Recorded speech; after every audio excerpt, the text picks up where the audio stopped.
Araling Panlipunan 5, Quarter 3, Week 7, Milk Base. Ang paksa ng ating aralin sa araw na ito ay mga katutubong Pilipino na lumaban sa mga Espanyol. Hello kids! It's me, Teacher Frel.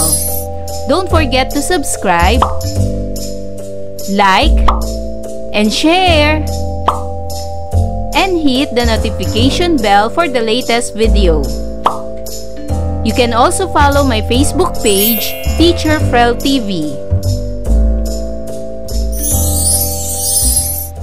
Welcome back mga bata! Sa araw na ito ay pag-aaralan natin sa asignaturang Araling Panlipunan ang mga katutubong Pilipino na lumaban sa mga Espanyol. Para sa ating most essential learning competencies, napapahalagahan ang mga katutubong Pilipinong lumaban upang mapanatili ang kasarinlan. Sa araling ito ay dadalhin ka sa panahon ng kolonyalismong Espanyol. Dito matututunan mo ang pagpapahalaga ng mga katutubong Pilipino upang mapanatili ang kasarinlan. Sa aralin ding ito, malalaman mo kung sino ang mga katutubong nakipaglaban para sa kalayaan at ang dahilan kung bakit hindi nagtagumpay ang mga kolonyalistang Kastila na sakupin ang mga katutubong Igorot. Bilang isang mag-aaral, ikaw ay inaasahang una, natutukoy ang mga katutubong Pilipino na lumaban sa mga Espanyol upang mapanatili ang kanilang kalayaan. Pangalawa, na ibibigay ang mga dahilan ng pananakop ng mga Espanyol sa mga katutubong Igorot. At pangatlo, napahalagahan ang mga katutubong Pilipinong lumaban upang mapanatili ang kasarinlan. Dumako muna tayo sa pagsasanay bilang isa. Ito ay tinatawag na word hunting. Sipiin ang puzzle sa sagutang papel. Bilugan ng mga salita na inilalarawan ng bawat pangungusap. Maaaring patayo, pahilis o pahiga ang pagbilog. Una, mga katutubong naninirahan sa Cordillera. Anong salita ang inilalarawan nito? Tama, ito ay Igorot. Pangalawa, hangarin at pangunahing dahilan ng pagsakop ng mga Espanyol sa mga Igorot. Anong salita ang inilalarawan nito? Tama, ito ay ginto. Pangatlo, gobernador na nag-utos upang siyasatin ang kalidad ng ginto sa hilagang bahagi ng Luzon. Sino ang inilalarawan nito? Tama, ito ay si Legazpi. Pang-apat, relihiyon na nais ipalaganap ng mga Espanyol sa mga katutubo. Ano ito? Tama, ito ay Kristyanismo. At panglima, itinatag ng ahensya ng pamahalaang Espanyol upang mabantayan ng mga katutubong Pilipino at mga taga-Pangasinan kung tumutupad sa monopolyo ng tabako. Ano ito? Tama, ito ay komandansya. Ngayon ay ating alamin kung paano nakipaglaban ang katutubong Pilipino sa mga Espanyol. Hindi naging madali sa mga Espanyol na sakupin ang Pilipinas. Kinakailangan nilang magkaroon ng isang magandang taktika upang mahimok ang mga katutubong Pilipino na tanggapin ang kolonyalismo at masupil ang mga ito. Ang Hilagang Luzon at Mindanao ay iilan sa mga lugar na naisakupin ng mga Espanyol dahil sa mga likas na yaman na mayroon ang mga lugar na ito at baguhin ang kanilang paniniwala na may kinalaman sa relihiyon. Idinaan ng mga Espanyol sa marahas na pamamaraan ang pagsupil sa mga Igorot at Muslim. Gamit ang iba't ibang armas, ang pamahalaang kolonyal ay nagpadala ng ekspedisyong military sa Cordillera at Mindanao upang matiyak ang pagkatalo ng puwersa ng mga katutubo. Ipinatupad din nila ang divide and rule policy upang pagwatak-watakin ang mga katutubo at upang humina ang puwersa ng mga ito sa pakikipaglaban. Nagpadala rin sila ng mga mersenaryo upang labanan ang kapwa katutubo. Sa kabila nito, buong giting na nakipaglaban ang mga ito upang mapanatili ang kanilang lupain. Ang mga Igorot sa Cordillera. Isa sa mga lugar na hindi napagtagumpayang sakupin ng mga Espanyol ay ang kabundukan ng Cordillera. Naninirahan dito ang mga Igorot na nahahati sa iba't ibang pangkat etniko. Nakabatay ang kanilang hanap buhay sa pagsasaka, paghahabi ng tela, pagnganganga, at pangangayaw o paglahok sa digmaan laban sa ibang pangkat etniko. Pananakop sa mga Igorot dahil sa ginto. Pangunahing dahilan ng pananakop ng mga Espanyol sa mga Igorot ay ang deposito ng ginto sa Cordillera. Natuklasan nila mula kay Miguel Lopez de Legazpi ang mina ng ginto sa Cordillera na ayon sa balita ay dinadala ng mga Igorot sa Ilocos. Lalong naging maigting ang paghahanap ng ginto sa pagsiklab ng 30 Years' War sa Europa dahil sa matinding pangangailangan ng Espanya ng pantusto sa digmaan. Noong 1624, tuluyang inihinto ang paghahanap ng minang ginto sa Cordillera. Kasunod nito, napag-alamang mabababang kalidad lamang ang gintong nanggagaling dito. Pananakop sa mga Igorot dahil sa Kristyanismo. Matapos ang hindi matagumpay na paghahanap ng ginto sa Cordillera, ipinadala naman dito ang mga Dominikano at Augustiniano upang gawing Kristiyano ang mga Igorot at baguhin ang kanilang pamumuhay ayon sa pamantayan ng mga Espanyol. Sinikap din ng mga Espanyol na magsulat ng isang diksyonaryo ng wikang Igorot upang maging mas madali ang pakikipagtalastasan sa mga katutubo.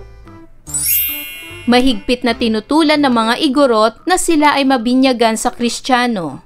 Dahil dito, ipinasunog ng mga Espanyol ang mga tahanan ng mga katutubo.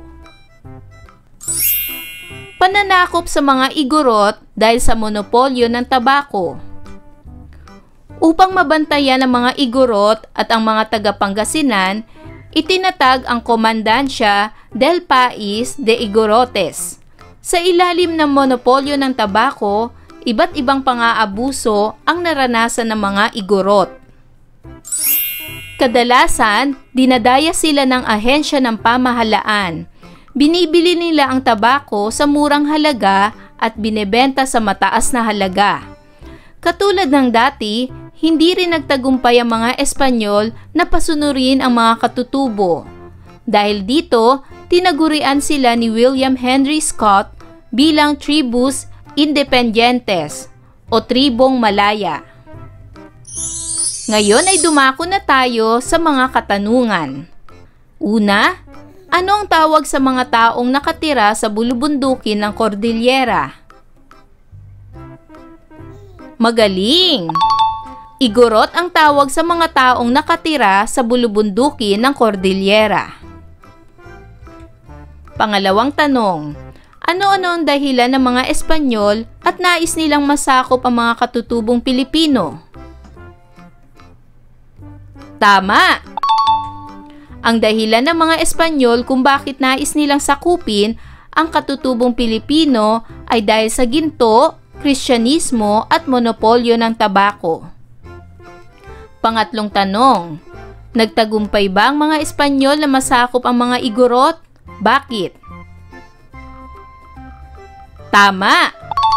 Hindi nagtagumpay ang mga Espanyol na masakop ang mga Igorot dahil tumutol sila sa pagpapabinyag sa pagiging Kristiyano at nahirapan rin ang mga Espanyol na pasunurin ang mga Igorot. At pang-apat na tanong, anong pagpapahalaga ang ipinakikita ng mga Igorot? Tama! Ang pagpapahalaga na ipinakita ng mga Igorot ay ang pagmamahal nila sa kanilang lupang sinilangan at ang pagpapahalaga sa kanilang kalayaan. Dumako na tayo ngayon sa pagsasanay bilang 2. Isulat ang masayang mukha kung ang mga pangungusap ay nagsasaad ng pagpapahalaga ng mga katutubong Pilipino upang mapanatili ang kasarinlan. At malungkot na mukha naman kung hindi. Isulat ito sa sagutang papel. Una, masayang tinanggap ng mga Igorot ang mga patakaran ng mga Espanyol. Ito ba'y masayang mukha o malungkot na mukha? Tama, ito ay malungkot na mukha. Pangalawa, hindi tinanggap ng mga Igorot ang relihiyong Kristyanismo. Masayang mukha o malungkot na mukha? Tama, ito ay masayang mukha. Pangatlo, madaling ibinigay ng mga Igorot ang deposito ng ginto sa mga Espanyol. Masayang mukha o malungkot na mukha? Tama, ito ay malungkot na mukha. Pang-apat, matatag na ipinaglaban ng mga Igorot ang kanilang kalayaan. Masayang mukha o malungkot na mukha? Tama, ito ay masayang mukha. Panglima, hindi pumayag ang mga Igorot na sila ay binyagan sa Kristyanismo. Masayang mukha o malungkot na mukha? Tama, ito ay masayang mukha. Para naman sa pagsasanay bilang 3, piliin sa loob ng kahon ang tamang salita sa mga puwang upang mabuo ang talata. Isulat ito sa sagutang papel. Ang mga pagpipiliang salita ay Muslim, Espanyol, ginto, 30 Years' War, pananakop, katutubong. Pangunahing dahilan ng pananakop ng mga Espanyol sa katutubong Pilipino ay upang makuha ang deposito ng ginto. Higit na umigting ang kanilang pagnanasa nang sumiklab ang 30 Years' War sa Europa. Subalit hindi nagtagumpay ang mga Espanyol na matatagpuan ito. Para naman sa pagsasanay bilang 4, sumulat ng isang sanaysay tungkol sa pagpapahalaga ng mga katutubong Pilipino sa pagpapanatili ng kanilang kalayaan. Gamitin ang rubric na nasa ibaba. Narito ang mga pamantayan sa pagsulat ng talata. 5 puntos, napakahusay. 4 na puntos, mahusay. 3 puntos, katamtaman. 2 hanggang 8 puntos, kailangan ng pagsasanay. Makikita ang mga nilalaman, presentasyon, at wastong baybay at bantas.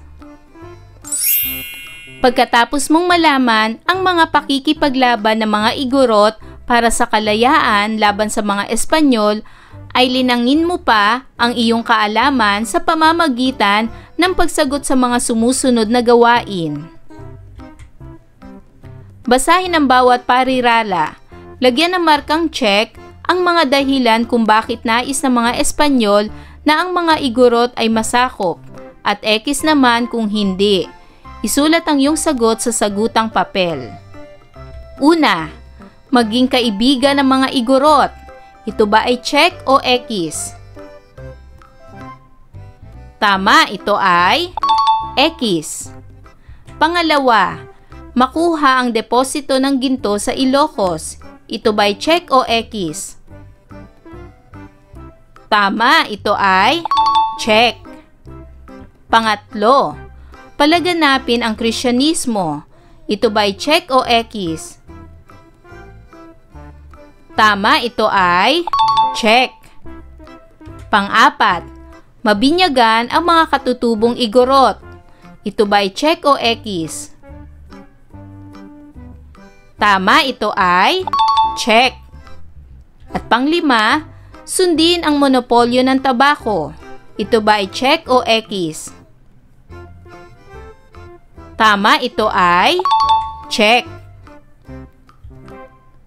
Para naman sa pagsasanay bilang 6, sipiin ang chart at isulat ang mga dahilan at mga naging bunga ng pananakop ng mga Espanyol sa katutubong Pilipino.